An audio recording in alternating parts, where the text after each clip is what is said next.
दोस्तों वैसे तो पवन सिंह भोजपुरी फिल्म इंडस्ट्री के नामचीन कलाकार हैं। भोजपुरी में उन्हें लोग पावर स्टार के रूप में जाने जाते हैं, लेकिन दोस्तों जिन्हें लोग पावर स्टार कहते हैं उन पर कल पत्थरों की बारिश कर दी गई है। यहाँ दोस्तों कल लाइव शो के दौरान कुछ अज्ञात लोगों ने पवन सिंह को पत्थर मार दी है। दोस्तों आप इस वीडियो में देख सकते हैं, लेकिन दोस्तों वीडियो देखने से पहले आप मेरे चैनल पर नए हैं तो चैनल को सब्सक्राइब करें और साथ ही बेल आइकन को दबा के और पे क्लिक करना ना भूलें। तो दोस्तों और बिना समय लेते हुए आइए वीडियो को स्टार्ट कर देते हैं। दोस्तों आपकी जानकारी के लिए बता दें कि यह खबर यूपी जिला बलिया की, जहां भोजपुरी का स्टार गायक और अभिनेता पवन सिंह पर स्टेज प्रोग्राम के दौरान हमला हुआ।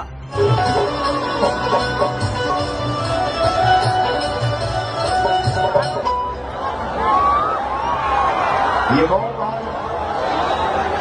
आज मैं प्यार करने वालों ऊपर है जो मुझे बचाओ बोला हो जाएगा काम